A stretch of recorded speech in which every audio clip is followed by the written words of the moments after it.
Shalom Aleichem. Shalom Aleichem. Shalom Aleichem. Topic for today is cleaning dirty dishes. Cleaning dirty dishes. The text is from St. John's first epistle, chapter 2, verse 28. భక్తుడు యోహాను రాసిన మొదటి పత్రిక 2వ అధ్యాయము 28వ వచనం. కాబట్టి చిన్నపిల్లలారా, ఆయన ప్రత్యక్షమగునప్పుడు ఆయన రాకడ యందు మనం ఆయన ఎదుట సిగ్గుపడక ధైర్యం కలిగి ఉన్నట్లు మీరు ఆయన యందు నిలిచి ఉండుడి. మరొక వాక్య భాగం భక్తుడు రాసిన మొదటి పత్రిక 3వ అధ్యాయము 3వ వచనం. ఆయన యందు ఈ నిరీక్షణ పెట్టుకున్న ప్రతి వాడును ఆయన పవిత్రుడై ఉన్నట్టుగా తన్ను పవిత్రునిగా చేసుకొనును. Cleaning dirty dishes. You are a vessel for God, for useful purposes. నేను దేవుని యొక్క పాత్ర అయి ఉన్నావు, ప్రభు వాడుకొని పాత్ర అయి ఉంటున్నావు. యేసు ప్రభు తిరిగి రానే ఉన్నాడు. ఆయన ప్రత్యక్షమగినప్పుడు ఈ అపియర్స్ ఆయన ఎదుట మనం సిగ్గుపడక ధైర్యం కలిగి ఉన్నట్లు మీరు ఎందు నిలిచి ఉండు. సిగ్గుపడక. ఇక 3వ అధ్యాయం చూసాం, ఆయన పవిత్ర ఉన్నట్టుగా తను పవిత్రంగా చేసుకొనును. God is Holi. ఇక్కడ సమస్త ప్రవర్తన పరిశుద్ధులై ఉండు అని వాక్య భాగం సెలవిస్తుంది. You must be a clean vessel. ఒక పరిశుభ్రమైన పాత్ర వలె ఉండాలి. ఆయన రానే ఉన్నాడు, కానీ నువ్వు నీ పాత్రను, నీ జీవితాన్ని పరిశుద్ధపరచుకోవడం లేదు. You are not cleaning your vessel.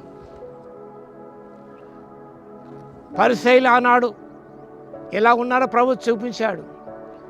మీరు పళ్ళెము వెలపట శుభ్రం చేస్తారు, లోపట అవి దోపుతోను అజితేంద్రితోను కూడుకొని ఉండమంటాడు. సెల్ఫ్ ఇంటెలిజెన్సెస్ ఇవన్నీ కూడా మనలో ఉన్నాయి. That things makes our life dirty. ఆ విషయాలు మన జీవితాన్ని అపవిత్రంగా చేస్తాయి. కాబట్టి మనం ఎంతో జాగ్రత్తగా ఉండాలి. ప్రభు రానే ఉన్నాడు. ఆయన ప్రత్యక్షమైనప్పుడు సిగ్గుపడక, సిగ్గుతో తలదించుకొనకుండా, సిగ్గుపడని వాడి వల్ల ధైర్యంగా సన్నిధిలో నిలిచినట్టు భాగ్యం కొరకు మనం సిద్ధపడాలి. దేని వాక్యం సెలవిస్తుంది. We do not know exactly when Christ will return. ఎప్పుడు వస్తాడు ఎగ్జాక్ట్గా మనకు తెలియదు. ఆయన తప్పకుండా వస్తాడు. We must not get lazy in our Christian walk. We must not get lazy. మనం సోమరై ఉండకూడదు. సోమరమైన చెడ్డదాసుడా, he failed to clean his vessel, his life. అనుదినము కూడా మనం దేని వాక్యముతో ప్రక్షాళన చేయబడాలి. మన జన్మ కర్మ పాపమును యేసు ప్రభు యొక్క పవిత్ర రక్తం చేత కడిగి శుద్ధీకరించబడ్డాయి, పవిత్రపరచబడింది. కానీ ఈ పాప పంకలమే లోకం జీవిస్తుండగా లోక మాల్యం శరీరానికి, మనసుకు, ఆత్మకు పట్టుకొని ఉన్నది. అది పేరుక మురికి అనేది పేరుకొనిపోయి ఉన్నది. The weather has become dirty. You are not cleaning your vessel. ఎలా శుద్ధి చేసుకుంటాం మనం? మన ఇంట్లో వెజర్స్ మనం రకరకాల సోప్స్ వాడితో మనం బీమ్ పౌడర్ కానివ్వండి, డిటర్జెంట్స్ కానివ్వండి వాడి మన పల్లెం శుభ్రం చేసుకుంటాం బయట వెళ్ళకుండా. ఒకసారి గ్రామానికి వెళ్ళే చాలా సంవత్సరాల క్రితం బయట ఒక డిష్ వారు శుభ్రం చేస్తుంది. ఆవిడ ఎంతగా చేసిందంటే అది బూడిదే ఏదంతా వేసి తల మెరుస్తుండగా చేస్తుంది. బయట లోపల మనం బయట బాగున్నాం, ఇన్సైడ్ గమనించినప్పుడు చాలా అపరిశుభ్రంగా ఉన్నది మన జీవితం. కాబట్టి అంటున్నాడు భక్తుడు, we must not get lazy in our Christian walk. Do have any dirty dish? Is your life, your weather is dirty? Now is the time to get cleaned. ఇదే సమయం మనం శుభ్రపరచుకోవడానికి. ఎందుకనగా దేవుని వాక్యము చేతనే మనం నిత్యము కడగబడాలి, అనుక్షణము కడగబడాలి. ప్రభు రానే ఉన్నాడు.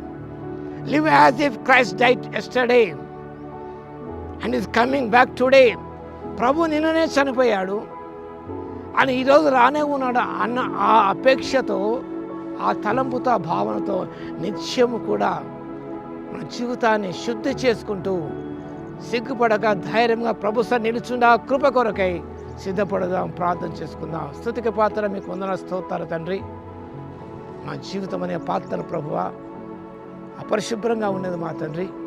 మీ వాక్యం చేత వాటి ఉదక స్నానం చేస్తే శరీరం గల వారే ఉండి అనిత్యం శుభ్రపరచుకొని మా ప్రభువా మీ ఆత్మీయత నింపబడుతూ తండ్రి ధైర్యంగా మీ సన్నిధిలో నిలబడే కృపను మాకందరూ ఇవ్వగలను. మీ స్తోత్ర వాక్యం ఇంటర్ ప్రతి బిడ్డను దర్శించి నాన్న దీవించమని యేసయ్య నామములో ప్రార్థించి వేడుకొస్తున్నాము తండ్రి.